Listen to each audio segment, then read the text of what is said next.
I'm Alexa, and you are watching Hello Perfect TV, where we are redefining perfection and inspiring you to accomplish your dreams. Today, I'm so excited to finally be able to interview Emily Greener. She is the co-founder of the amazing organization called I Am That Girl. And if you haven't heard about I Am That Girl, get ready to be amazed. I Am That Girl is movement and support system of girls turning self-doubt into self-love. So you can imagine how much I fell in love with this company right when I discovered it. So welcome, Emily. Hi, thank you. So tell us, just how did you start this? Like, where was the inspiration? How did it all come to be?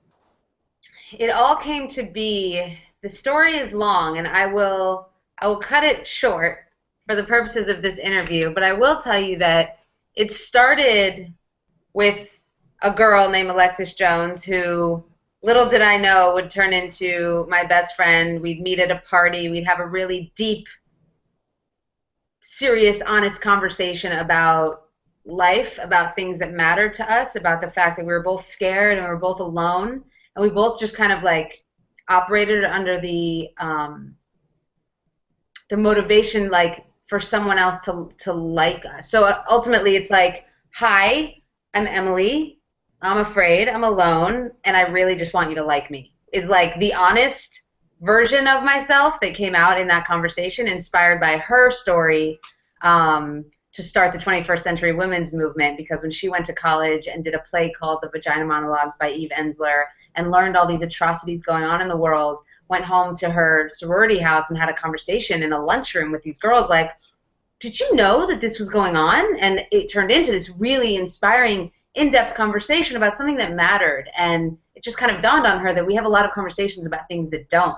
So what kind of community could we create that harnessed a safe space to have honest conversations about things that do? And when we spoke, the website was about to launch in about 6 weeks. I was on a completely other path, really lost, really searching for purpose in a way that I thought I knew who I was and why I was here, and I really didn't at all. And we had this amazing, inspiring conversation, and then thought, if you feel this way and I feel this way, there has to be more girls that feel this way. Let's launch this interactive online magazine, is what we called it. And it was, let's put all things relevant to what it means to be a 21st century girl on a blog where everybody could see it, and where it was being written from several different perspectives.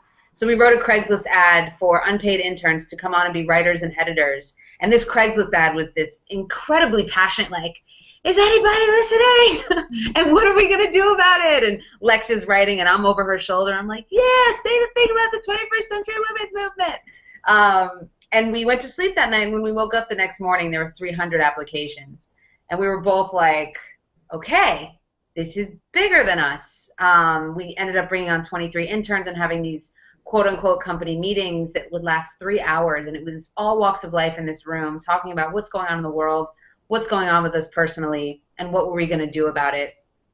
And Alexis and I kind of looked at each other because of the power in this space. When girls realized that they weren't alone, we just kind of set an intention of, while we're here in this meeting, it's safe.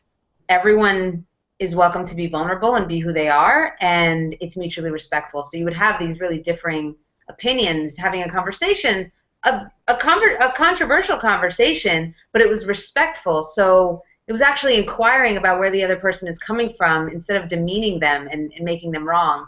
And it was really compelling, and through that kind of conversation, this time and space was unlike anything any of us had had before. And it was a space of anything is possible, because for the first time we all realized that we're not, in fact, alone in our struggles. And we would celebrate our triumphs, and a world of possibility would open. And we kind of joked that girls were sprouting wings and flying out the door. And so Alexis and I were like, we can't just stay here. We have to go out into the world and have more of these conversations, create more of this kind of community in this kind of space. And so we did for 3.5 years and reached about 100,000 girls. And what we found was that at the root of our mental, physical, and emotional health and well-being is our self-worth. And we're currently living in an epidemic of self-doubt. So it isn't just girls who came up and spoke to us about being raped or having an eating disorder or some of these like depression, you know, these really, really serious traumatic situations they were in, but also on the other side of the spectrum of I'm just lonely, or I don't know what my passion is, or I know I deserve a raise and I'm too scared to ask for it, and everything in between. And so it became our sole purpose to essentially like shift this epidemic of self-doubt and turn it into self-love, because from there, anything then was possible. Right. I completely agree with you. I noticed it just talking to my friends, and people don't think they're worthy, and that's the whole thing that Sheryl Sandberg started with the Lean In, about asking for that raise, thinking that you're worthy enough to get what you want or to accomplish your dreams, and that's amazing to hear that you got 300 applications. But I feel there are so many people that want to make that difference in the world and actually want to make that change, Yeah. but we just don't know how to. So how did your team, you and Alexis, move past that? Here's the problem, but actually how are we going to make physical change? Yeah. So the cool thing is that, you know, again, we were 24 years old. We didn't know anything about anything. And we went out and we kept speaking. And like I said, it was building this online community. We're like, cool, you have a place online you can go where we're going to put content out that gives you something to think about, something to talk about with your friends. You're going to be safe. It's going to inspire you. So that was growing really quickly. And actually the girls that we were speaking to ultimately were like, listen, you just came in here. You changed our world. You changed the culture and environment of art, of this school, of this conference, of the city, whatever, wherever we were speaking at that time. And you're going to send me online? Like, it's cool, but it's not enough. I need more. I need something here so we can keep going with this fire that you've lit inside of us. We need something in person. So the girls out, the community itself kind of helped us to create our local chapter program. So it wasn't just building online community, it's building local community. And we now have this local chapter program where local leaders step up and they say, I want to start an I Am That Girl chapter. And the goal of it is to bring together girls to have honest conversations about things that matter, support each other, create a safe space, to just be and discover and express who you are. Take off the persona of who you think you should be.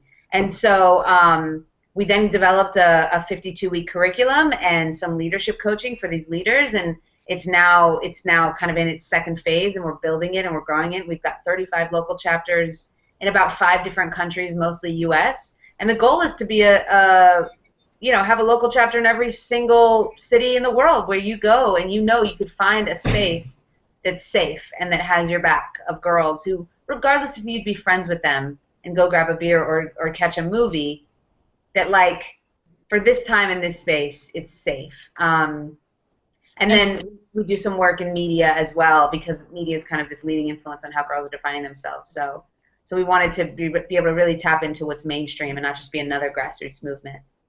Yeah, I think that's so awesome that you're able to start these chapters where girls feel comfortable to open up, because a lot of people don't. I mean, being vulnerable takes courage, and it takes a lot to be able to just say what's on your mind or say how you feel about how you look or how worthy you feel that you are. And I think that's awesome that you created a curriculum to actually foster that conversation.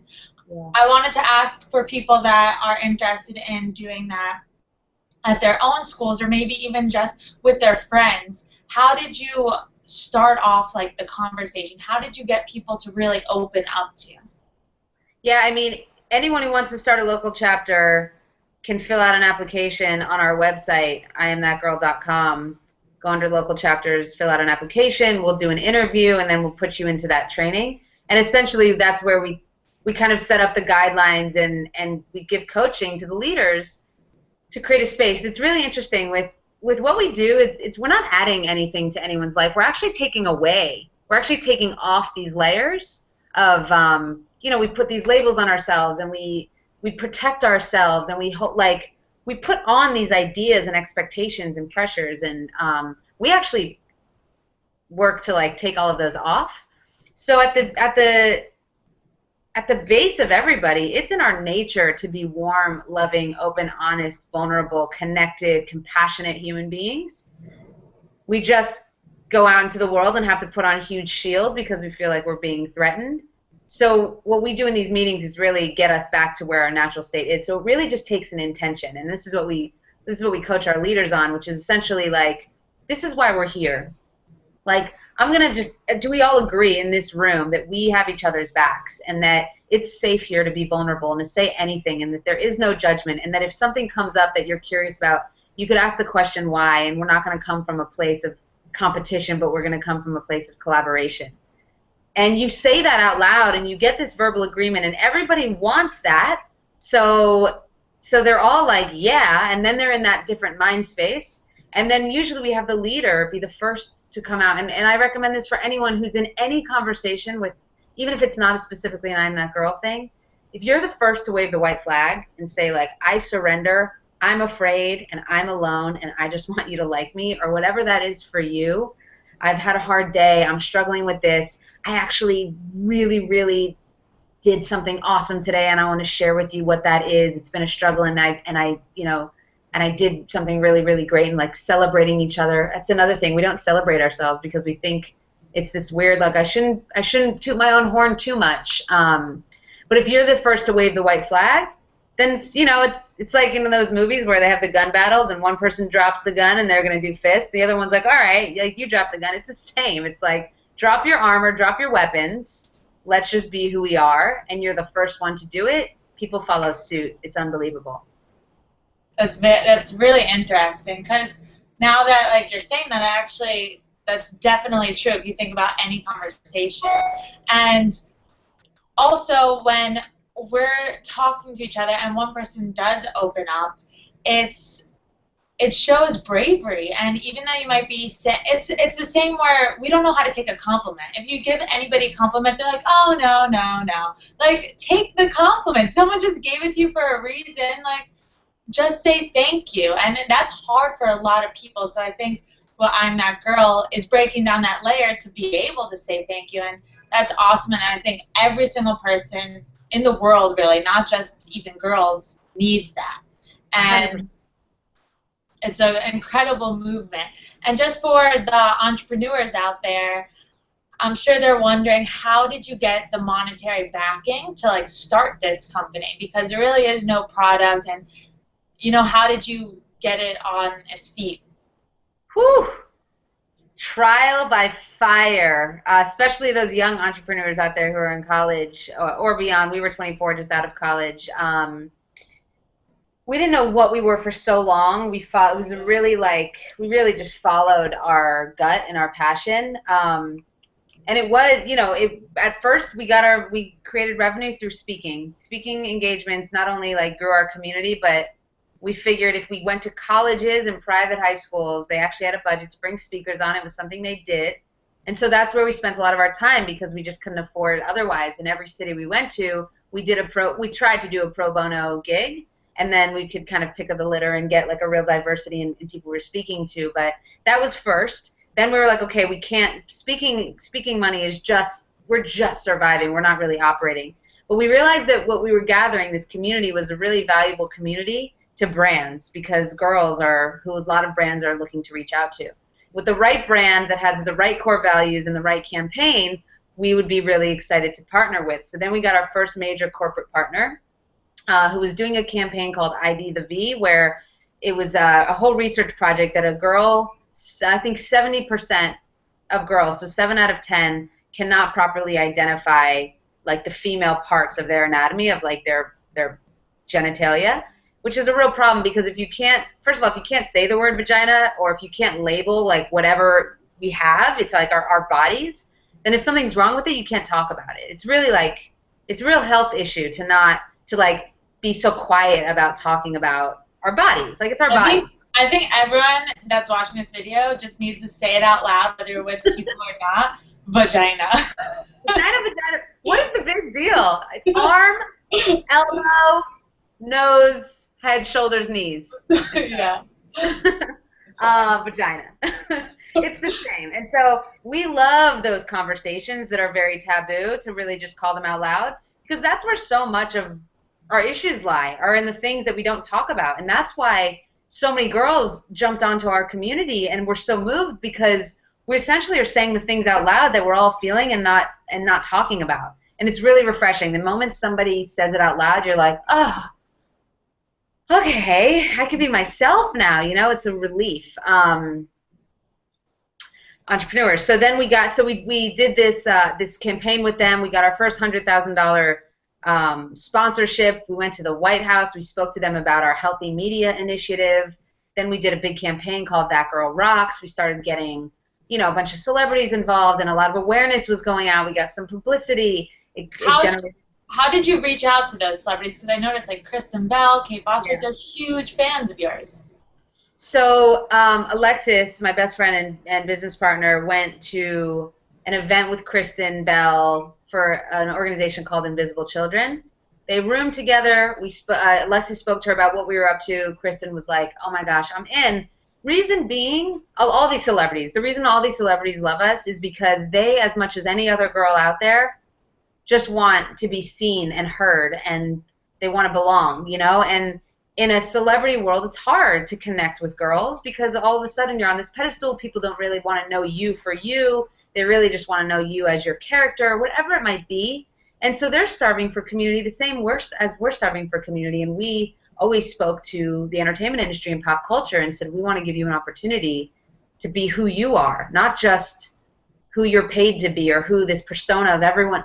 We have a hard time, you and I, taking down our persona of who we think we should be. Celebrities not only have their own persona of who they think they should be, but their entire team thinks they should be someone. Then the whole rest of us think they should be someone. Like, you're Kristen Bell from Veronica Mars. You should be this way, and this way. Or I saw one interview on you. I have expectations of you that are such. You know, it's really hard. So celebrities are really drawn to it because they saw that we were taking media, taking their industry, and creating amazing, savvy, beautiful content and campaigns that were equally as entertaining, but they lifted girls up instead of breaking girls down.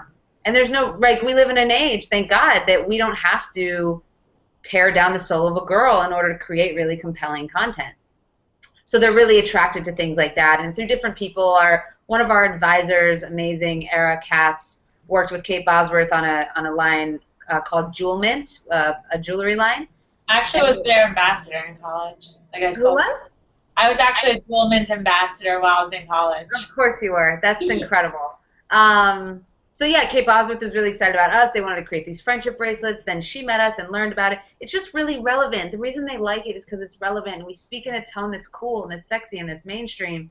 And it doesn't sound like you're being talked at. It's like, I'm freaking out. Is anybody else freaking out? Can we talk about it? Like, I don't know. I'm scared. Are you scared? Because I'm freaking out. Like, why am I scared? Why do I compete with you? And we like ask these questions and we call it right out. Like, you and I on this interview right now, luckily we're both in this work, so there is none of it that I feel, but like, they're very easily, your and my insecurities could very easily turn into competition with each other. Your hair is beautiful, long and straight.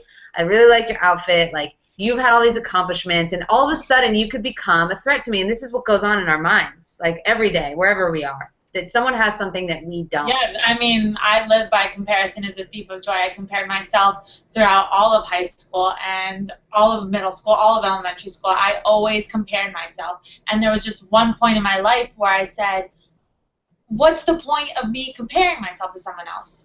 I'm not going to turn into that person. That's not making me happy. I'm focusing on all the wrong things, focusing on all negativity, and I'm wasting all of this time, all of these years of my life thinking of other people instead of thinking of what's good about me, what I love about myself, and what I want to become.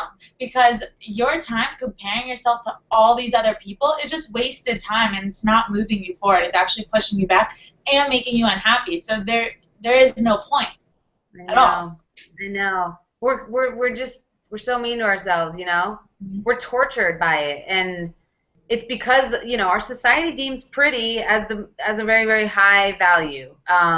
So pretty is what we strive for, and pretty isn't necessarily something that you can achieve. It's like we're born looking the way we look, you know, whatever it might be. Like, my hair, you can't tell, but it is the curliest hair in the world. Okay, so my hair is, okay, the reason my hair is so flat is because I just got a soy treatment, because my hair is so curly And when I was younger, it was as curly as you. And of course, when I was younger, I wanted straight hair. You always want something that you don't have. So I started getting straighteners on my hair in middle school. And now my hair is, I'm growing it out because I want it to be natural. I want to be able to wear my hair curly again now that I actually found love for who I am as a person. But I had all of these same issues. I mean, that's why I started Hello Perfect, because of what I went through. But now my hair is half curly, half straight. So when I'm walking to work in the city, it's only half puffy and the rest is straight. And that's like, what do? I have to wait a couple of years because my hair takes so long to grow. So I'm getting, awkward phase. I'm getting like protein treatment, so like I have to leave it in for a couple of days. That's why my hair is so straight. But so look, you're not alone, you know. I'm the same. I thought this thing forever. My friend got me a piece of art that says "Big hair, big dreams," and I was like, "Yeah, that's like a way to look at it." And so, awesome. you know, look, I could get surgeries, and I could put chemicals in my hair, and I could do all of it. I could. We all could. A lot of us do. No judgment on it. It's fine. I just wish that pretty could be one slice of the pie, the same as being a really talented musician or an artist or compassionate or funny or really smart or, you know, like fill in the blank traits that all get their equal value. Some are earned, some were given. It's a gift. Pretty is a gift. And I'm not denying pretty, and I'm also not denying that I try to look pretty as often as I can. It's just only a slice. We're not saying like down with makeup, down with it all, although I'm like in my gym clothes right now. I'm keeping it really real for this interview. Thank you. So, but it's just like, let it be one slice. Let it be an element of what we prioritize instead of the whole thing. And if we don't have pretty, might as well crawl in a hole and die because that is how we treat ourselves. And I think so many people, and like if they're watching this, they're gonna admire you so much because they wanna think that way. But a lot of people don't, especially like in middle school and high school. They just don't think that way. They only are focused on that slice, which is pretty. And that takes up their whole entire mind persona, and that's all they want. But I mean, I wasn't completely like that, but I wanted to fit in so badly. You know, I moved to a new town in middle school, so I wanted to fit in. So you do everything and you think you have to be the prettiest to fit in. So I think that's the problem, but I want younger girls to know that if you see everyone goes through it, and a company like Hello Perfect, a company like I Am That Girl, if I knew about these companies when I was that age, maybe I wouldn't have to have gone through it for that many years. We're just cutting the curve short because sooner or later you're going to learn to love yourself because you have to. And that's when you're going to be like, oh my God, I wasted all those years trying to focus on this little bit of pretty when I could have been building who I am as a person. And that's why we exist. I mean, you know, you're absolutely right on. The reason why we build community and why that's so important to us is because if in fact we shift the culture of our society, if in fact Kristen Bell and Sophia Bush and Kate Bosworth and Mandy Moore and all of these amazing people start deeming something new cool and start and in their schools, in these middle schools and high schools and colleges and where they go, there's a community where collaboration is cool and competition is not, we can start to shift what's cool, right? Like people are never gonna stop wanting to be cool and wanting to fit in. It's just a matter of redefining what fitting in even means. Right now, going green, like recycling things and driving hybrid cars and being someone who's green is super cool. There's no reason why we can't shift also this element of what's cool, which is like, you're nice to people. Guess what? Like the nice girl is the one that wins all of the awards. And when you're in a Starbucks or when you're like wherever you are out and about and you see a girl and you really like her dimples, you're like, your dimples are so pretty, or her eyes, or her shirt, or her whatever it is, and we start complimenting each other without it taking anything from us. As a matter of fact, it gives to us. I compliment people every day, and a lot of times girls are like, I mean, they look at me like I have 3 heads, like there must be something wrong with me. What does she want? Because I'm giving a compliment, and of course, like it's amusing to me at this point, but if we all were able to call those things out more often, or we always joke within I Am That Girl, within our family, like when someone leaves the room, instead of gossiping and talking trash about them, like, oh, so anyway, about so blah, blah, blah, so and so about this girl, someone leaves the room, we're like, oh my God, not only is she so smart and so cool and so funny, but guess what else she is? And like you talk this like good kind of trash about someone, and they come back and you're like, oh, shh. And they're like, we were just talking about you, and she could say, what were you talking about? Or she could overhear you in the other room talking, and it's a good question to ask your community and mine, which is, what do you want people to say about you when you leave the room? What do you want people to think about you? You know, what do you want your eulogy to sound like? Even though it's a little bit morbid, but like, what is your legacy? Like, how do you show up for people and for yourself in a way that inspires others? And what will they say about you when you're not around? Because it's really important to know the answer to that. It's not your problem what, in fact, they do say about you. It's actually none of your business. But to come from a place where, like, I want to be around people and I want them to watch me love myself so well and love them so well that they can't help but do it too. And like leading by example, you know, can I be this beacon of peace and light and beauty? And can I go to a beach with, like, I'll be straight up and super like honest and vulnerable and transparent right now, which is my body is not like a super skinny body. It's not necessarily what mainstream culture would deem like a hot bikini body. That gives me an opportunity to go to a beach or a pool party or a lake or wherever I am in my bathing suit, completely rocking it and having no insecurities, in front of girls who have far more toned bodies than me, who are like covered up or whatever it is. I get to be like, yeah, whatever, this is who I am and this is what I look like. And of course I also have insecurities. I'm not immune to them, but it gives me an opportunity to like lead by example and to just take my clothes off and be in my bathing suit and it not be a thing. You know, like everyone knows that weird, like, when should I take my shirt off at the exact position that I'm laying down so that it's like the most flattering. So anyway, I don't know what rants I'm going on, but yeah, no, I mean, everyone deals with it. That's the thing. Every single person. And at the beach, when you're looking at someone who you think has that perfect body, they're looking at someone else thinking the same thing. Like it's a ripple effect. Everyone's looking at someone else, comparing themselves to someone. So just be okay with who you are, and you'll live a far more fun life. You'll be on your journey, your adventure, and just living and being grateful for the moment in front of you versus focusing on these negative things. But I definitely think that if you go to school now, you should check to see if your school has an I'm That Girl chapter. And if it doesn't, you should start one by going on IamThatGirl.com. Also, be part of their amazing campaign called That Girl Rocks, which you go online, you create a video, and you tell a story about a girl in your life that rocks. And it's incredible. You could see celebrities that are telling their stories and hundreds of other people, and it really is a great movement. And thank you so much, Emily, for being a dream catcher. You definitely are the epitome of what a dream catcher is, and I hope to see your company grow into this huge worldwide movement and make a difference in so many people's lives like you are already. Thank you so much. Ditto to you, and we would love to support you in any way we possibly can. And hello to the whole community, and we're so excited that there's people like you out there in the world. So thank you.